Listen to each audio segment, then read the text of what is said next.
Hey guys, it's Rottweiler back at it again with another video, and today I'm going to be talking about Rivals of Aether 2.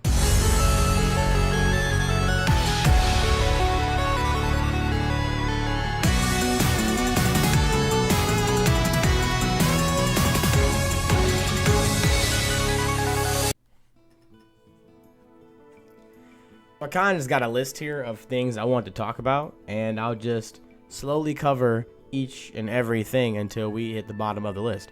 So, starting with, do I like the game? Yeah, it's okay. It's okay so far. It's been growing on me. It's growing on me. That's a better answer. Because there's a lot of things about this game that aren't necessarily Rivals 1 at all. Like, a lot of things in this game are not Rivals 1 related at all. But there are a few things in the game that still call back enough to Rivals 1 to where I'm like, okay, it's cool. Okay, that's pretty cool. I like that, you know? So, it's growing on me. The characters are gorgeous, animation-wise. And even like just the models are really solid, and they're getting better by the day actually, which is amazing. But the characters, like the move set, I feel like some moves can be a little better. And so and I know that's weird because I know I just said the animations are like really good, and they are, but I just feel like certain moves are just missing something. Like Zetterburn, for example, is like, I think the biggest miss of this game is like Zetterburn's shine just not being iconic. Like, it doesn't make a certain noise. He doesn't roar. Like, I was so pissed when Nick 2 came out because LT Gray did exactly what I wanted like the Rivals team to do with Zetterburn, which was to make him roar when he shines. Because why is he not doing something cool when he's shining? There is nothing iconic sounding wise in Rivals of Aether 2 yet, and I feel like that is a massive miss when you're trying to capture an audience. Let them steal the show, and I think that goes for all characters in that game. Every character, I feel like, you're just kind of missing that thing that's like, oh, that's what that character does. Oh, that's pretty sick. Oh, that's his thing. I don't know. Like, obviously their move sets are so vastly different, and they're gonna be set apart by that, but nothing that's like, oh, that move. Oh, look at that. Oh, that's crazy, you know? Or something. Like, something memorable. And we're going to go into the things I like about the game and things I don't like about the game. So I'm going to start with things I don't like about the game. And one, that's the iconicness of just not being there. Like, Zetterburn not roaring, or just, I feel like certain moves, like Crag Fair should really be like he should be like, ha, you know, or just, I don't know, maybe not ha, but like, I don't know, just something sick. Like, give me a unique sound effect that'll stay with me. And again, sound effects is the second thing. I think the game's sound design needs a huge revamp. I think Rivals 1 genuinely sounds far better than Rivals 2. Zetterburn's like empowered upstrong in the first game is like ecstasy. That's like sex to your ears. It's so good. It's so like addicting to hear Zetterburn's like flame up strong, to where I will just fish for that over and over against a player not good enough, because I know I can just keep landing it, because it's so satisfying to the ears. And it sounds worse in Rivals 2 somehow, and I'm like, why did we go backwards with that? I don't get it. And I feel like a lot of that can be said about the hits on Rivals 2 attacks. And that's what I'm saying. I didn't want to talk negatively about the game. That's why I was scared to make this video, because I was like, I like the game, but I didn't want to just be like, I don't like this game because it doesn't do the things I want it to do. You know, like, I didn't want to be that guy. But now that I have enough positive things to say about the game too, and I genuinely like the game, I actually want, and I also can now see what like the full scope of what the team is trying to do, or I have a better understanding of the scope the team is trying to create here. I can more comfortably make a video on the subject. So here we are yet again. But yeah, the sound design is pretty terrible in my opinion, which is funny because Leffen made a video on Rivals 1 saying the sound design is awful, and yet I'm hearing him like play the game. I'm like watching him play the game on his stream, and he's not saying anything about how bad the sound effects are or the sound design is in the game. And I'm like, that's kind of funny how it's like a complete 180. But that just goes to show he actually likes this game. And I do too. But another thing I do not like about this game is the clutteriness of the visuals. Like, there are just times where, especially Rano, I don't know why, I feel like he has so much going on when he's hitting you. It's too much. Where it's like he's back airing, then he's nairing, then he's like up air one, and it's like hit falling, and it's just kind of ugly because it's hard to make out exactly what's happening, even though the animations themselves are very clear and clean. It's hard to see what's really happening, and I really truly hope they fix that, because that kills a lot of platform fighters, is like a lack of visual clarity. That's why I think Rushdown Revolt will never really take off for as long as they refuse to make those characters look more visibly clear from a spectator perspective. And Rivals 2 has a bit of that problem, actually, with certain moves, certain characters, and too much splash effects covering the moves. And I actually do, again, like what Leffen said about certain moves, feel like they don't really look like they were animated with the intention of hit falling in mind. So certain moves, while you're hit falling them, kind of look jank. Like Rano, again, like Rano is a huge downgrade, like in terms of clarity and visually. His moves, like, he has certain animations that are like unbelievable, like his ledge special, which I'll get into later, like the ledge bezels and stuff. But just real quick, his ledge special is gorgeous on Rano, for Rano. But when he's charging his needle, it looks like it's completely unfinished, and not how it looks. Like, why is his elbow so high? And it looks like he's a nerd. I know he's not supposed to look like like the coolest. He's a fucking frog. He's not going to be like the coolest thing. But like the first game covered that like charge of the darts way cooler and smoother animation than he does in the second game. And his nair looks cringe compared to the first game. There's a few animations around that I think personally need to be cleaned up. But yeah, just some visual clarity would be nice. Just reduce the amount of, it's kind of like Tekken 7 or 8. I'm sorry, Tekken 8 when it first came out and the first trailers hit, and they're like, what's going on? Too many colorful spark effects all over the place, And then they toned it down, and then the game just looked even more beautiful. I feel like the same needs to be happening with Rivals 2 visually. Just another relook at the amount of cluttered words. Too much cluttery animations or visuals on top of the characters. I think that needs to be like looked at again, personally. Okay, and the last thing I want to talk about that I don't like, which is kind of weird because I actually kind of do like it at the same time. So, Drifty Ice is a big like a massive part of Rivals 1. It is like a skill expressive mechanic that will show you the difference between a great player defensively and a novice player defensively. Drifty Eye is the frame, Drifty Eye happens or occurs after the initial DI ends. Meaning, when you're in the hit pause of being hit by an attack, you're frozen. That's the hit pause. And during that, you can input a direction, and that will be your initial DI. Now, once you end those hit pause frames, you get sent flying. Everything after that moment is now your drift DI. That is gone. But what that used to do was drastically change how far in or out you could go, essentially. And you could really like angle or flex like the angle you went with that.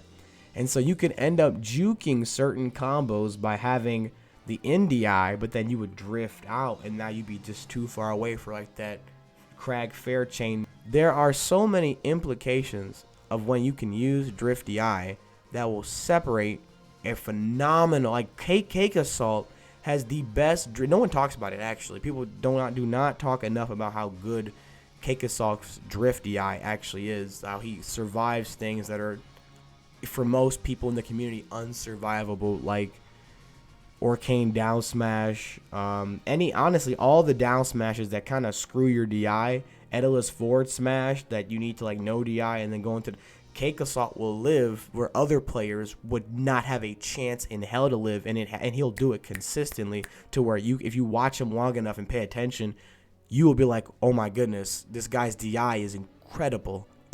incredible to where he makes certain moves look not even as good anymore because they don't kill as early as they're like normally known to kill. So Drifty Eye being removed is like, you're not going to see that at nearly the high, like at that high a level as you once were, which kind of sucks.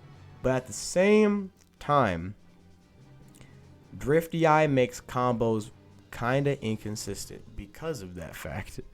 And it kind of makes it irritating. And again, I'm a Sylvanos player, so like I have very small wiggle room when it comes to comboing players. And so I noticed this Drifty Eye cucking my combo game a lot more than when I'm playing Forest Burn or Zetter Burn or any other character, because I just don't have that much, wiggle room with my hit stun.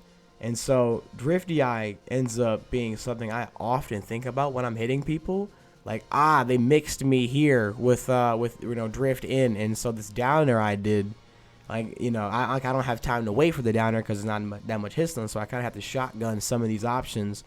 And Drifty Eye is kind of making it like I'm playing 50-50s with my own advantage state. And it may not make sense for some people. I'm sorry if that doesn't, but I'm not trying to give like a super deep dive on like every aspect of this video. Otherwise, it'll be like 2 to 3 hours. But I'm just letting you know, Drifty Eye does add some variance to combos that other games don't have. And I think that's why they thought it was best to remove the Drifty Eye for the sake of a more streamlined combo game, which after playing Nickelodeon All-Star Brawl 2 for a little bit, I kind of think is okay.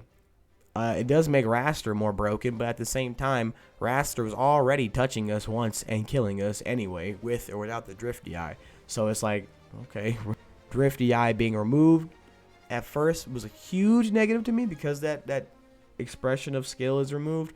But at the same time, it's probably going to make so many combos so much more consistent and because it's consistent, probably just more fun overall, because you're going to be seeing combos not drop as often, which is, again, take it how you will. But that is the result of removing Drifty Eye for those who didn't know. So that's like what I'm saying. It's kind of a mix of how I feel about that, but I'm more so leaning towards it's okay. Next, I want to talk about the walls. Now, if I made this video when Rivals 2 just dropped, I probably would have said this game has foregone everything that made Rivals 1 great, and like I literally would have been like on a rant. So that's what I'm saying. I love that I took my time with this video, because now I can say that I actually love what they did with the wall mechanic and wall changes. Almost every stage in the game has a wall that goes all the way to the bottom, and you can still wall jump like a normal Rivals wall jump still, but you can no longer do up special, which will put you in pratfall, and then wall jump to leave the pratfall like Rivals 1. So you can't up B against the wall jump out of your up B, and then up B again for like maximum height. You can't do that anymore. But what you can do for certain specials, which I think is cool how they're balancing it like this, like Maple size special, and most likely when Oricane enters the game, his size special, and I also heard the pity flip animation that Zetterburn does also can be wall jump canceled, is still in the game. That's cool. They're keeping the Rivals 1 wall jump mechanics for certain specials, certain moves, and that actually gives more characters identity. Like, oh, this character gets to use like a wall jump out of the special. That's crazy. I like that. And we also have the ledge system, which I also like, because sometimes Rivals 1 edge guards take way too fucking long. Like, it'll be like a 20-second edge guard sequence, because the recoveries in that game are so designed around there not being ledges that there are so many mix-ups and so many ways you have to keep covering as the opponent to keep them off stage, because they will cut if you do not stop them repeatedly until they die. they're going to come back. And so you just have like these sequences that just take forever, and it's like just an execution text over and over and over. Did you get him? Did you get him? Oh, you messed up. Now he's back. And it's like, oh god. I'm like, and I was playing Nickelodeon All Star 2 or All Star Brawl 2, whatever, 2D, two battle for battle royale. I was playing that game, and I completely forgot how good it felt because I'm from Brawl. I forgot how good it felt to knock a nigga off stage, take his jump, and then grab ledge and watch him die because he made a stupid mistake. And that's back in Rivals 2, and I'm like, I'm down for that. I miss like making a comeback that seemed like it was impossible while I'm at 0, and he's at like 0 and I'm at like 150, or on the same stock. I just respawn. I miss outplaying them one time, reading them off stage once, grab ledge, the stock is done. There are no moments like that in Rivals 1. There is no hype moment in Rivals. Oh, there goes my camera. There is no moment in Rivals 1 where you make one read when they're off stage, and then you like grab ledge, and then it's like, oh, there's the turnaround. You have to literally kill them every time, which I actually liked at first because as a Brawl player, I got tired of being edge-hogged with Yoshi, you better not used to fucking double jump out there, and then he would fucking, footstool my character and then grab ledge for the BM. So I kind of hate it when that happened to me, but at the same time, I'd much rather go through a faster edgeguard process in a game that's trying to be fast anyway than to just delay this, like the inevitable, and just have this rinse repeat. Like it's the same outcome ideally, it just takes forever to accomplish. And so the ledge system speeds it up. And they also don't just give you edge hogs and say get fucked when you're off stage, because if you make it to the ledge in the game, now we're gonna get like, I guess, more so the positives. They gave us ledge specials, or I guess we're just talking about new stuff now, which is the new special mechanics they've added to the game.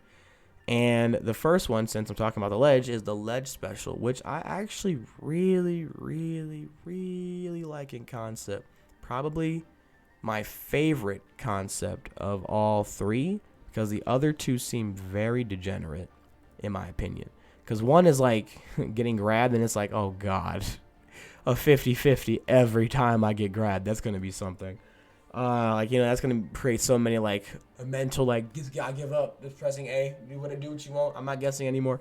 That's going to make it's going to make those moments happen a lot. But it's also going to just, we also have the, we also have to get the get up specials, which just feel like I'm playing with my advantage, and I really don't like that in Rivals, is playing with my advantage state. I hope the get up specials are the weakest of the three, because it's nothing that feels worse than feeling like you got an opening on your opponent, and now you're still having to guess like so hard, even though it feels like you should just have the say so because you won the interaction.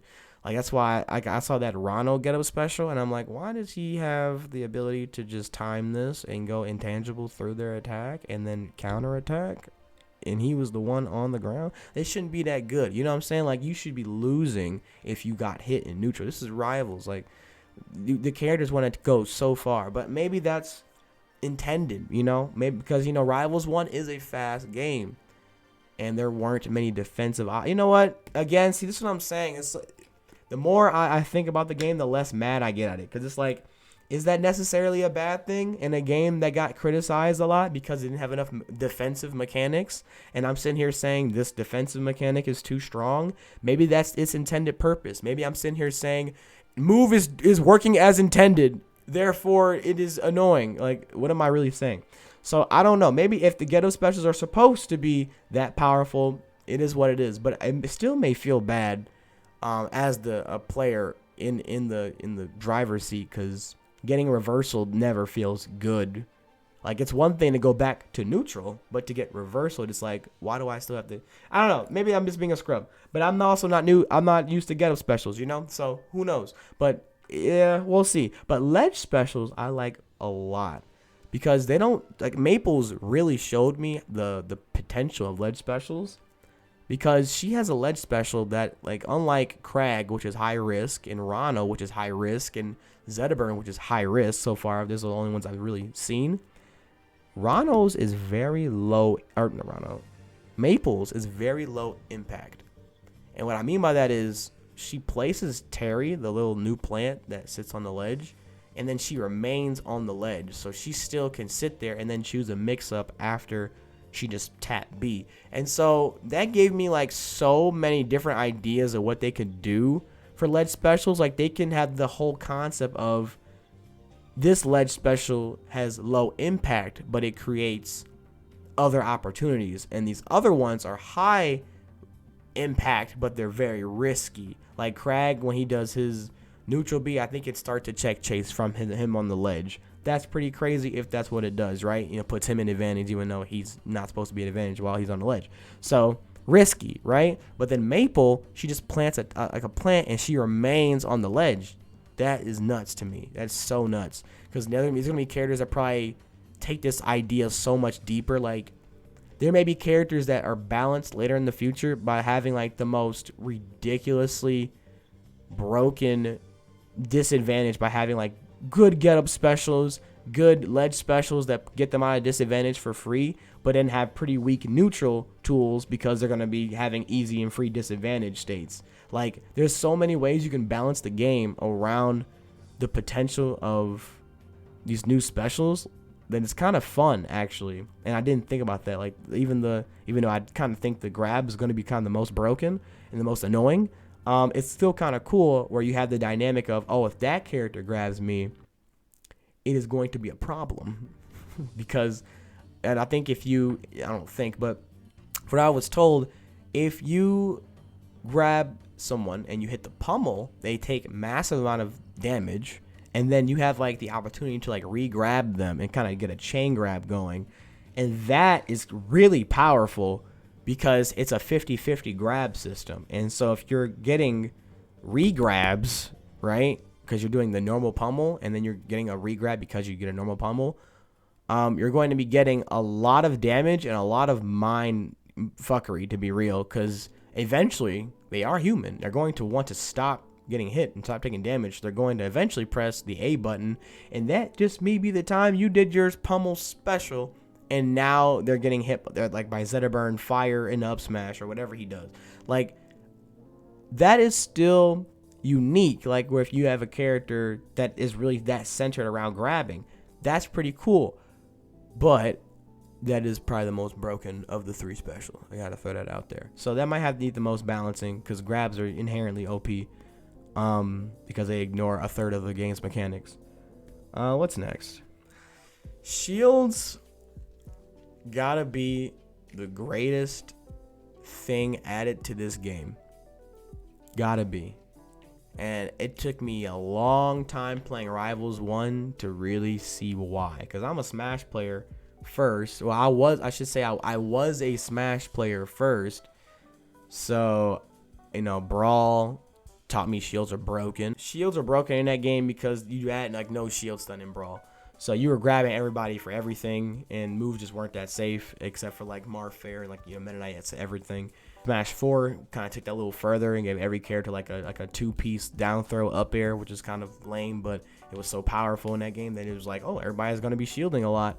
So I'm from the two games that shields were the best in, and so I thought shielding was a problem because it made the game lame because I was from Brawl and Smash 4. So when Rivals came out, I thought parry was the clear, like, superior option of the two mechanics that you had to compare, because parry means the game's more non-lame, because I'm from Brawl and Smash 4 where everybody just walks up, shield, and tries to grab you. So I was like, oh, parry is the way. But as I play Rivals 1 for so long, I realized parry is honestly its worst mechanic, because it doesn't matter about spacing. It doesn't matter about, spacing, that's really it, to be honest, just spacing. Spacing is irrelevant when you have parries in a game. Shields reward great spacing, and I play Sylvanos, who has the most range consistently in the game. Well, not consistently. He has he has some of the most range in the game. It's either him or Claren, because she sometimes outranges him on certain things. Anyway, even with a character with the most range in the game, I realized that it doesn't matter how well I space these things. because as long as it's a timing based thing, parries is king. Because are you faring at Sylvanos? Parry. Even if I space for the tipper fair. Even when I space for tipper down tilt, it doesn't matter how far I am from you to try to safely pressure you with this long range. Parry will still cuck me. And so it makes my moves feel like they are irrelevant, because the range, what is the point of the range if it parry beats both options? You know, me being close versus me being far does not change the fact that parry will freeze me regardless. But a shield will reward me for my spacing. If you shield my tipper down tilt, my tipper fair, I will be safe, whereas parry would leave me cucked. And so I actually have grown to understand the reason why shield is actually needed, and I've actually less so understand why we have parries, especially in Rivals 2, where we have perfect shields, which are basically why we had parries anyway. They are our versions of perfect shielding, a timing based R button that gives you frames over your opponent if you time when you're going to get hit by an attack. That is literally what you do when you perfect shield versus parry. So the fact that we have both of these mechanics in Rivals 2 is kind of confusing. It's almost like they're trying to make parry the more hardcore option, even though it's still going to be very easy to perform knowing Rivals. So I just don't like parries at all, actually. I really don't. I've grown to really detest them, because they really just kind of open a more degenerate playstyle. And I remember years and years ago, the MSB, one of the best Krags in the game, he said the only time I feel like a player worse than me can open me up is when they parry me. And then I was sitting about that, and I'm like, what is MSB talking about? Like, you know how skillful a parry is? Shut the fuck up. In my head, I was like, what is he saying? I was so bad. I was so slow. Parry literally just gives people who are worse than you opening. It's like somebody doing run up shield, but getting a full combo if you hit them for shielding. That is so lame. That is not fun. That is not cool. That is the lamest mechanic in the game, and it makes people fish for it because it's so rewarding. I like that parries reflect projectiles. That is sick. I don't like that they freeze you. Again, when we have perfect shields, it just makes me question why we have it in the game. But that's more of a gripe I have of Rivals 1 than Rivals 2. Really? And I kind of like that the shields make people parry less inherently, because there's less risk associated with shielding inherently. Because you don't have to go through like stun, or like end lag if you whiff the parry. You just kind of like sit and shield, which is got its own negatives, but it's not as bad as saying, hey, you get to hit me, you know? So, yeah, not a fan of parrying, but I love the shields. I love the shields. And I also like this about shields. I don't think people are talking about this enough. Rivals 1 to Rivals 2, one of the biggest things that makes it a different game entirely is the existence of shields. And I don't mean just the fact that, oh, you can shield an attack, but I mean like the fact that now attacks have shield, how good am I on shield associated to them. Maple dash attack has always been one of the best whiff punishers in the game, but it's had a lot of, whiff flag, and that's kind of been like the only weakness to it. But now when you look at that move, it looks like it has some of the most end lag on shield I have ever seen. And that got me thinking, oh my goodness, there are going to be so many moves in Rivals 1 that are probably not safe on shield that I've never even questioned. Oh, I wonder how good that move is on shield, because we don't have shields in that game.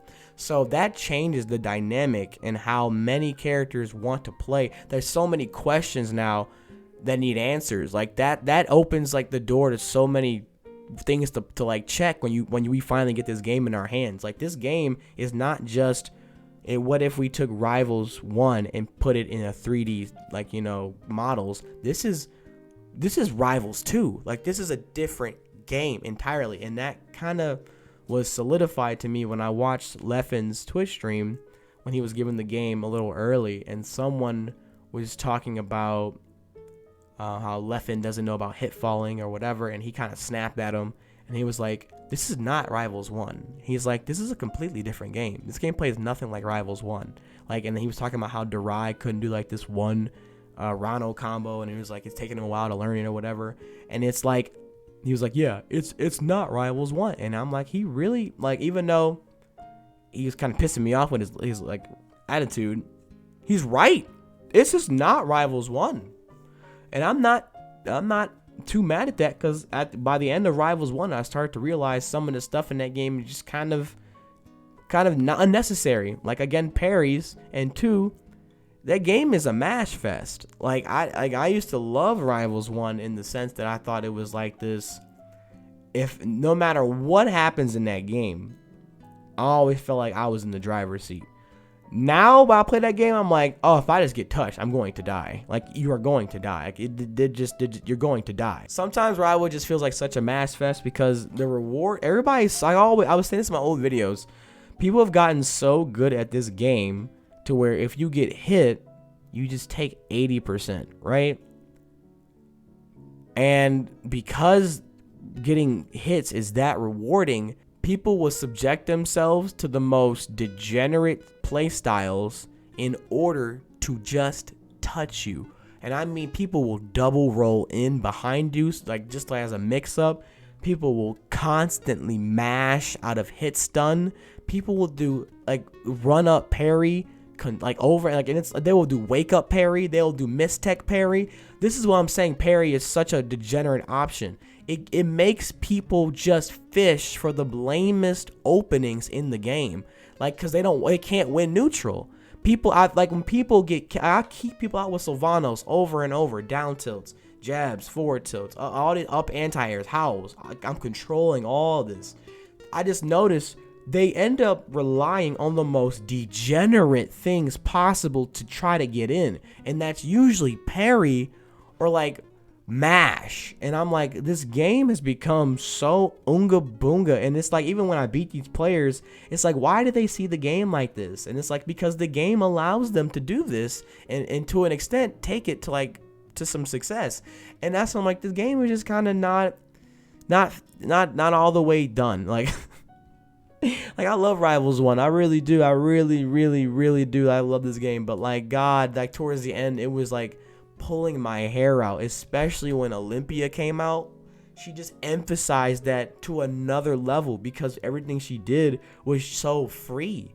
Like, I wanted to make an Olympia video, but I'm gonna just say this real quick, and this will be my Olympia video, because I don't know how long it'll take for me to make a new video. But she would just throw out this gigantic crystal at the ledge, and her brain would just shut off, because why else would she think? You look at what you have to do to get around that giant radius. Why would she think?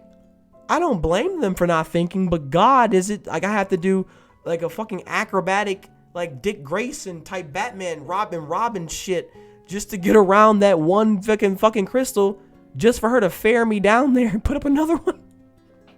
You can't make this shit up. And then they buffed her down smash for her ledge trapping. I'm like, you gave the character that didn't have to think already an option to ledge trap. A fast like, it just, I honestly thought they gave up on Rivals 1 when I saw that. When I saw them buff her down smash, I thought they gave up on the game. I said, they just letting anything go through now. They said they ain't gonna fix Sylvanos crashing the game on repeat. They're not gonna fix Olympia making me want to die every day when I play that game. Like, they want her to be so when I saw that patch come out like a couple days ago that nerfed her in the gym, I was like, it's time for a Rivals 2 video. So basically, that's kind of all I really wanted to say about Rivals 2. I like the game a lot. I'm so proud of Dan Fornace and his team and his dog, because I know he couldn't have done it without his dog Sonny. Let's be real. That's the real MVP at the end of the day. But I am so proud of Dan and his team to see this, because I was 18 to 19 when I first started playing this game, and to see another like young college guy who looked super nerdy and scrawny like Dan, right? That's what he looked like in his old pictures if you look at his college stuff. And to see him make this like really ambitious game, because I'm a Brawl player, Smash 4 player, right? And this was the first really good platform fighter to drop. I was like, oh, this guy is really fucking into Smash. I can see it in like all the characters, like the depth on Zetterburn's like fire mechanics, the angles these moves send, everything is so well thought out. That's what I used to think. And to see him slowly grow up and get a wife and get a kid and get a new dog and like to see the game grow, it has been a beautiful journey being a Daniel Fornace fan. It has been. And I'm very proud of him. And I'm very proud of the team. And I'm proud of the community that pushes him and pushes the genre so far. Because this genre made it this far. Well, I wouldn't say this genre, but Rivals 2 is doing a phenomenal job at pushing the genre. The only thing I think is bad about Rivals 2 is how long it's taking to come out. I feel like Smash 6 is about to be announced at the moment that fucking Rivals is, and it's gonna be like another Kirby Fighters situation where it's like, oh, the day Dan wants to drop this game is the day Smash 6 gets announced. That wouldn't fucking shock me with how Nintendo be doing Dan, but whatever, you know, that's kind of all I want to say, and I hope you guys have a good one. It's been Rottweiler. Peace out. Y'all can't match my saying pride. Ultra ego in the rhyme. Watch Frozen covered in rhyme. Throw it out just for the time. Turn the keys, you know, put that shit in the go. Neon lights and the color is indigo. Blind a nigga, make him think that he's spiritual.